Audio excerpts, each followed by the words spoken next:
Hello, Husky Nation. Welcome to Beyond the Bench, a weekly series where we sit down with each of our head coaches here at Bloomsburg University to get thoughts about their program, themselves, and what it means to be a Husky. This week's episode is sponsored by Geisinger. We would like to thank them and the rest of our corporate sponsors for their continued support of Husky athletics. I'm Dave Leisering, Sports Information Director here at Bloomsburg, and today's guest on Beyond the Bench is the head coach of the Huskies wrestling program, Marcus Gordon. Marcus, thanks for taking a few minutes to join us here today. Absolutely. It's a pleasure, and thanks for having me on. Absolutely. So first off, we'll start the way every other coach has started. How have you stayed connected with your team during this unprecedented time and keeping them motivated for what lies ahead? It's been tricky. You go back to whenever we got the news 3 days before we left for the national tournament last year with Alex Greta and Trevor Allard. It's one that's been a constant battle since then through text messages, phone calls, Zoom meetings, you name it, just to keep them updated on what's next, what do we have to do. And it's one that, to talk about the motivation, at this level, every one of our athletes needs to have that motivation, no matter if we're in the room working out or if we're doing study table or what. They have to be motivated to be prepared to get the grades and be ready to compete. So obviously we're on them all the time, but on the same hand, we chose them to be part of our program, no different than they chose us. So I think that they're hopefully doing the right things. But yeah, it's mostly through phone calls, text messages, Zoom meetings, you name it, and hopefully we're back to normal here soon. Let's hope. So talk a little bit about your background, Marcus, prior to arriving to Bloomsburg, and what ultimately led your decision to join the Huskies program. It's grew up in Ohio, and then I was in Michigan for a while, then back in Ohio, and I was at Ashland University for 6 years as the head assistant there and recruiting coordinator, and took a program that kind of like at Bloomsburg here had a good tradition and wasn't doing great at the time, that we took over there and with a brand new coaching staff and built it up. And after, like I said, 6 years, it was one of those I started looking around and wanted to get back into Division I and came out here for an interview and loved it. It was one of those. I grew up between two cornfields, in a small little town, and Bloomsburg's a very unique place. It's one that the little town has, everything you kind of need. And, my family and we live 5 minutes out of town. And so we're in the country, which I love, but then again, 2 minutes you're at the grocery store, so it's nice, and the campus is beautiful. So yeah, once I came out here, I knew I wanted to be here, and now the rest is history here. You have the program headed in the right direction as you enter your fifth season as the Huskies head coach. You've coached 3 NCAA qualifiers over the last 2 seasons. Unfortunately, Trevor and Alex didn't get a chance to compete last year, but still qualified for the tournament. So what do you feel have been some of the keys to the program's turnaround so far? Well, I think it first comes with the kids buying in. The student athletes have to buy into what myself and our coaching staff is trying to lay out there for them. And I'm a firm believer that if a kid buys in, he can do great things, and even if it's not I joke with the guys, but if I tell them to run through a wall every single day and they do it, are they going to be a better wrestler? Probably not. But at the end of the day, they're going to be a tougher person and win more matches just because they're so trained of, I have to do this, and so like I said, first, I think it was the kids buying into our program. And then, the first year time myself and Coach Hughes were hired on staff, we didn't really get a chance to recruit. So, we have two recruiting classes under our belt now, full recruiting classes under our belt. And it's the kids we're finding the kids that fit good in our system, and want to be here and want to train and want to put Bloomsburg back on the map. So it's a fun time right now. And, in the 3 years, we've only graduated a handful of guys. This past year, we graduated the most with 4. Buying in and working hard. Our sport is not a sport that there's any secrets to. If you're willing to put the time and effort in, you're going to do well. And that's what the guys are doing right now. You talked a little bit about recruiting. You brought in a total of 13 new faces to join the roster this year. Talk a little bit about some of these young men and what are some of the selling points you use to bring them here to Bloomsburg? Yeah. So, like I said, once from the time I was hired, it was every class had to be kind of a big class as we were bringing in, getting the program, the way we wanted it. And so hopefully now moving forward, our classes are going to be, smaller. We can pinpoint what weight classes we need. And where before it was, we wanted to recruit the best kids that we could for whatever weight, and we'd figure it out at the end of the day. So I don't think it's hard selling Bloomsburg. It's one that if you want to compete at the Division I level and you don't want to be at a school with 30, 40,000 students and every classroom you walk into is, the professor looks, like an ant, and you're in there with hundreds to thousands of students, I think that we're a great fit. The campus is beautiful. Our facilities are nice. The town's awesome. And you still get that small classroom setting with under 25 students or less. So it's not a hard sell.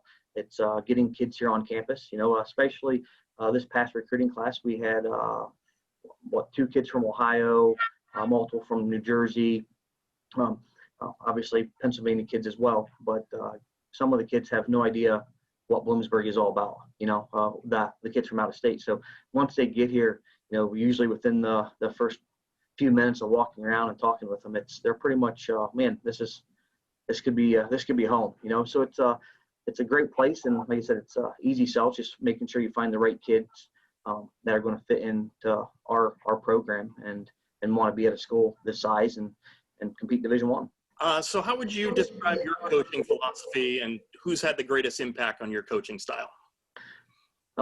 Man, good question.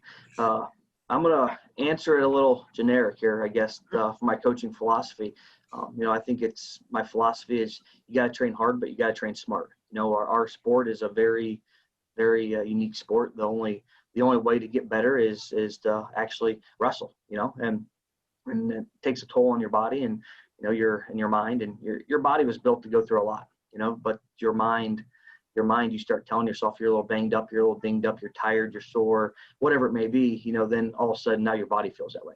So we have to train hard but train smart as well and have fun with it. It's whenever you're basically beating each other up every day, you're losing weight, still required to get good grades, do study table, you name it. We gotta have some fun with it. So I think that's one that between those practice times, I'm gonna be that guy that we're gonna get after it. After the practice times, we're gonna joke, we're gonna have fun, and there's more to life than just wrestling. At the end of the day, so it's a very unique style, I guess. I wouldn't say I have a cookie cutter mold of what my philosophy is, because every kid's different.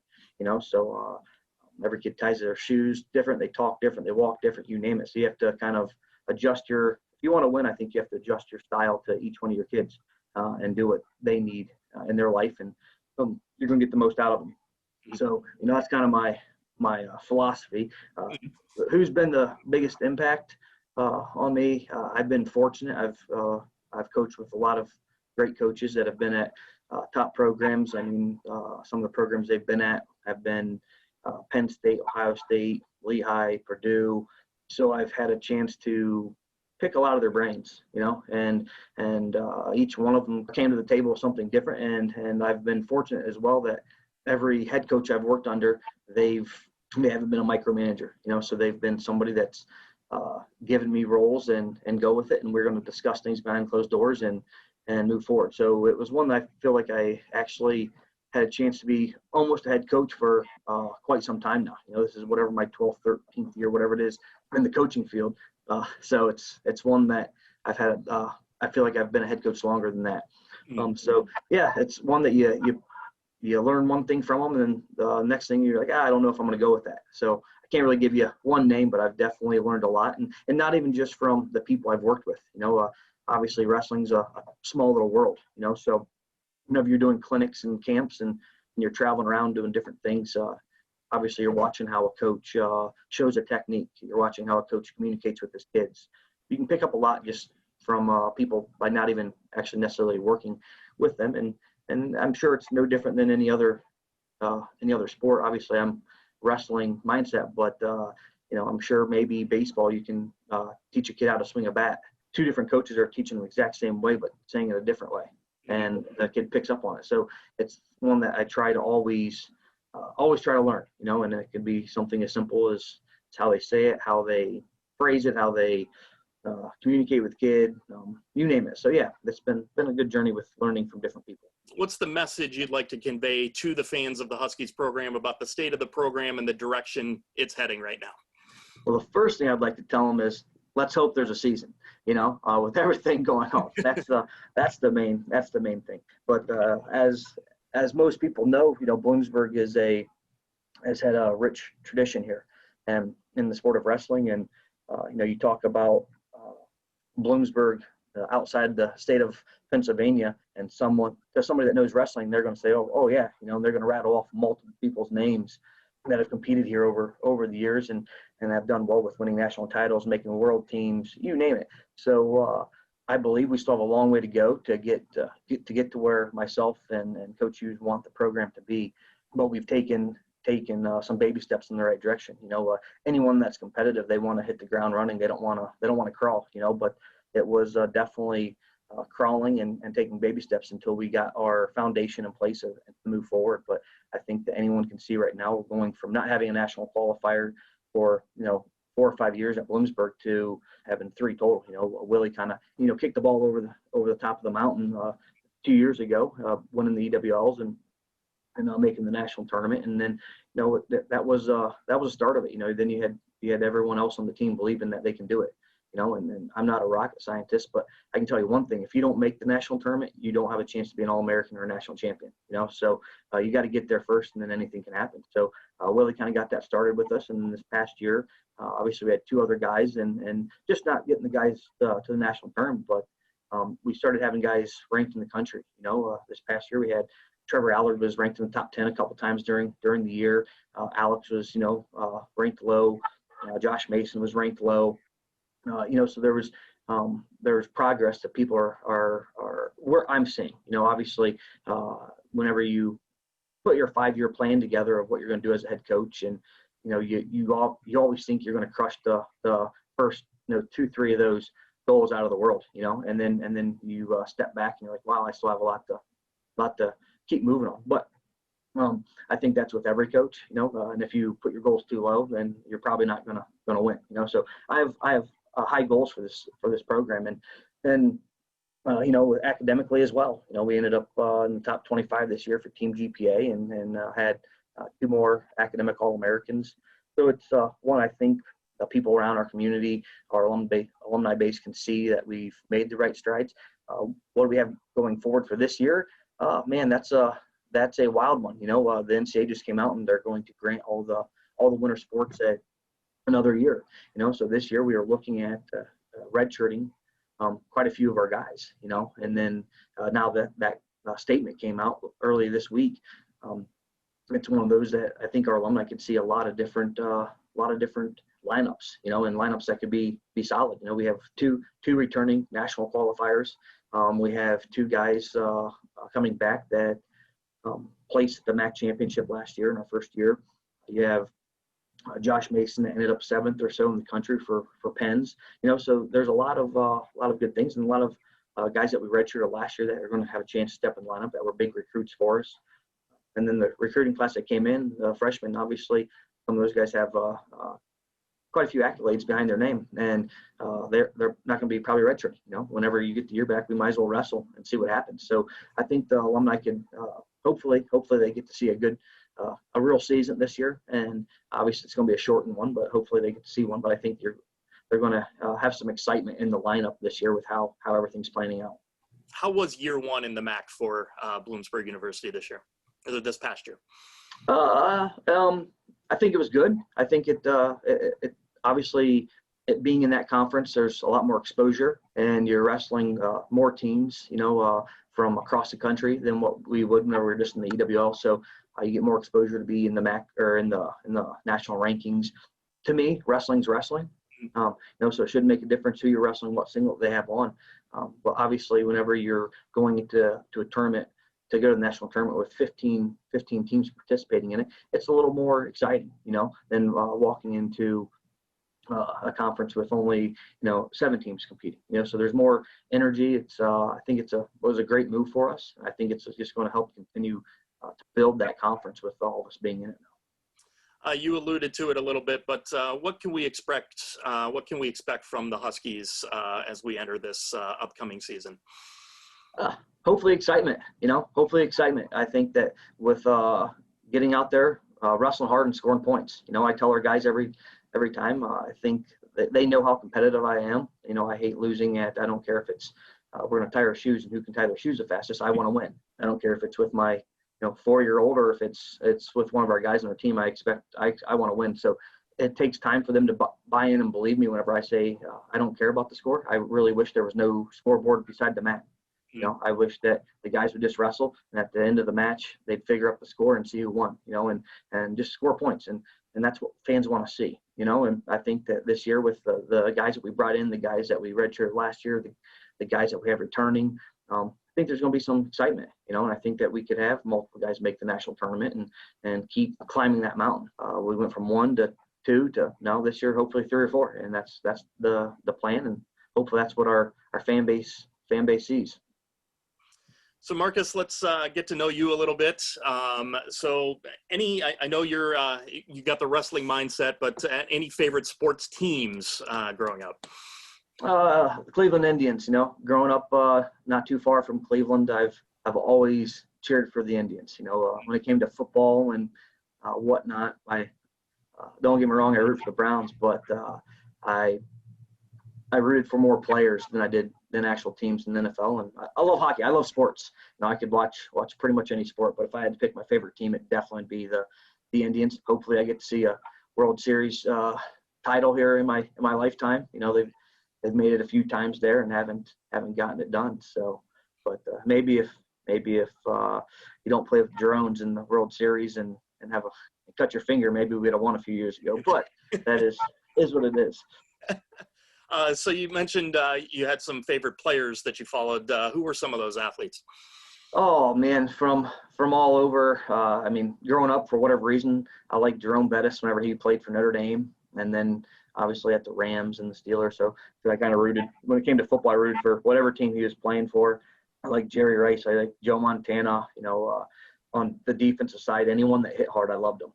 So let's talk about some of the strong safeties that played through the years in the NFL or the linebackers. Like if they came up and tried to crush people, they were my favorite player. So yeah, I'd never really had a favorite one. Just kind of whoever jumped out at the time I liked, and then obviously you had the Bash Brothers in hockey that I thought was the coolest thing ever. That I don't even think they had a stick in their hand half the time. I think they just skated around looking to hit people. Right. So what's your favorite movie? Oh man, favorite movie. I would probably have to go with the movie has to be good for me to like it. I'm not a guy that can sit still very long. So if it doesn't pull me in right away, I'm not lasting very long during a movie. So, but I would have to say right now my favorite would probably be maybe Shooter. Yeah, I'd have to say Shooter. I watched Major Payne back in the day probably 1,000 times, and that was probably one of my favorite ones. But I'm sure if I watched it now, I'd probably laugh at myself for thinking it was the best thing ever. So. No reference to Major League, being an Indians fan? Major League is a great one. I like a lot. I like a lot of them, but anytime Major League's on, I can be in the middle of something important, and I'm probably going to stop and watch a little bit of it, because that's definitely a classic for me. Classic, definitely. So favorite food? Probably anything cooked on a smoker or a Traeger. So I actually enjoy cooking, and if I'm throwing it on the smoker, I can try pretty much anything on there. So nice. Favorite music? Old country. I like 80s rock as well, but I'd probably have to say old country is probably my go-to. The guys, we usually have music on in the wrestling room, so they usually I let them usually control the radio, but then sometimes I just can't handle it and I have to go over and and switch it to some old country, and then Throw some Johnny Cash on, or yeah, and they're or something like that. Yeah. some little Waylon Jennings, and they look at me like I'm crazy. So Who's but, that? Yeah. Yeah. Yep. So if you could meet anyone, past or present, living or dead, who would it be and why? Oh, I would probably have to say John Gruden.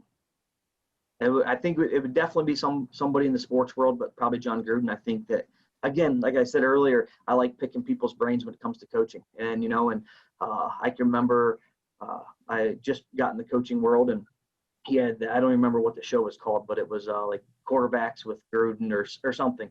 And he Yep. brought him in, watched film with them, and just his energy, the way he can break things down for guys, the way he communicates with his players. Like, I don't know, I would love just to sit down and pick his brain and see how he does things on a daily basis, because he seems like a guy that probably never sleeps and just loves the sport of football, and that's kind of how I'm wired as well. So it would be great to kind of just pick his brain. And then finally, Coach, what's the best thing about Bloomsburg University? Everything. So no, like I said, it's one of those. The campus is awesome. The buildings are nice. The facilities, athletic facilities, are nice. The people are amazing. The support system is great. The class sizes is great, in my opinion. So I don't really believe there's anything I could say bad about the university or the town. I think it's a great little setup, and it's a little diamond in the rough. That a lot of people drive right. I mean, Route 80's 200 yards from campus, and people drive past it every day and probably have no idea what Bloomsburg's all about unless they stop. And it's one that if you did, you would love it. Coach, I really appreciate you taking a few minutes to join us here today, and we're looking forward to another a great season of Huskies wrestling. Absolutely. Thanks for the time. Appreciate it. Head coach Marcus Gordon of the Bloomsburg University wrestling team would like to thank Husky Nation for tuning in to Beyond the Bench. Join us again next week as we will visit with another Huskies head coach. We'd also like to thank once again Geisinger for sponsoring today's episode. For everything Huskies, visit our website at buhuskies.com. Be sure to follow us on Twitter, Facebook, and Instagram. Again, I'm Dave Leisering. We'll see you next week on Beyond the Bench. Have a great day, and go Huskies.